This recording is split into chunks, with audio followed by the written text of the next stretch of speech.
Perbudakan zaman modern menjadi tema besar CNN Internasional dan CNN Indonesia dalam Freedom Project ini.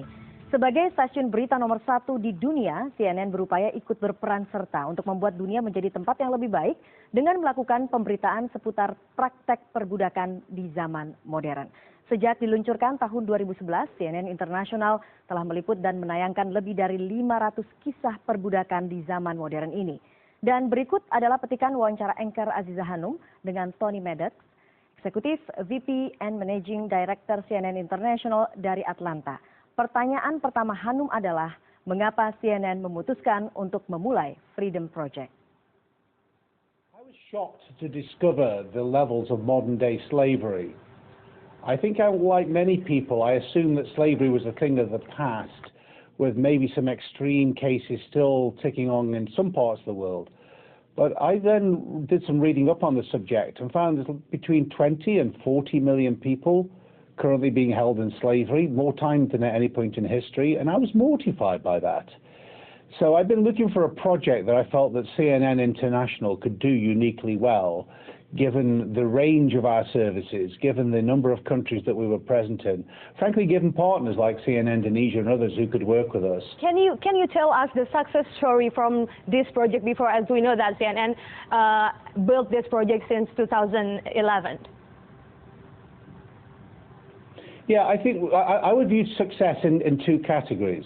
We've had many short-term successes where we've highlighted an individual story, say it be in the desert, say it be in a brick factory, say it be in the cocoa industry, where we've highlighted the problems and individuals have taken steps to stop it immediately there and then, and people have been released from the bonded labor, they've been released from that slavery. We've had those kinds of examples. Our bigger mission, if you like, is to increase awareness, and in that area I've been very pleased. Now, I would emphasize that there have been many groups who've been fighting in this area for years before CNN got involved, and they continue to do magnificent work, which CNN is always very keen to highlight. I think where CNN was able to help was in giving a global platform.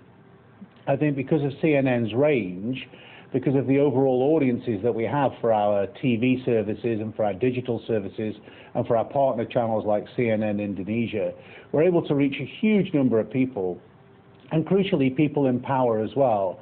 And I think that by us getting behind this issue year after year after year and continuing to bring it to the forefront, it has increased levels of awareness, and increasing awareness is really important.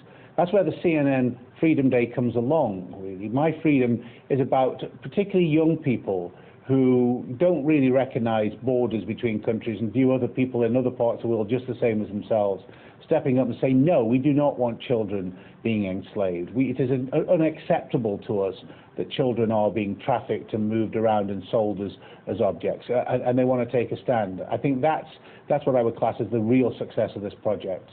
That's really good. Tony, if we're talking about this year, on this year, what's been dominating the issues? One of the issues that we've been trying to do more of this year has been highlight, particularly to Americans, how close to home this is. Too many people think that even though they become aware of the problem, they think it's something that happens in other countries or far away. But no, it touches everybody's lives. It touches lives through the products that we use, through the things that we eat. But even closer than that, I'm talking to you now in Atlanta, just a few miles from where I live. Yesterday, a man was arrested for allegedly keeping 8 people against their will in his house, effectively as slaves, as sex slaves. That's in suburban America, an upscale neighborhood. This problem is so widespread and so far out there, and one of the things that we've been trying to do in the past 12 months is to say this isn't something that happens in other countries or far away or in other cultures. This is touching you right here, right now, and you need to be aware of that. Okay, Tony, thank you for your time. Let's fight modern day slavery together. Thank you, Tony. Ya, tingginya angka perbudakan modern secara global menunjukkan praktik perbudakan modern masih terjadi dan mengancam kaum perempuan dan anak-anak yang rentan menjadi korban. Munculnya kesadaran akan ancaman perbudakan modern merupakan langkah awal untuk membawa perubahan secara global. Apapun bentuknya, perbudakan modern yang merenggut kebebasan umat manusia harus dihapuskan dari muka bumi. Saya Eva Yunizar, sampai jumpa.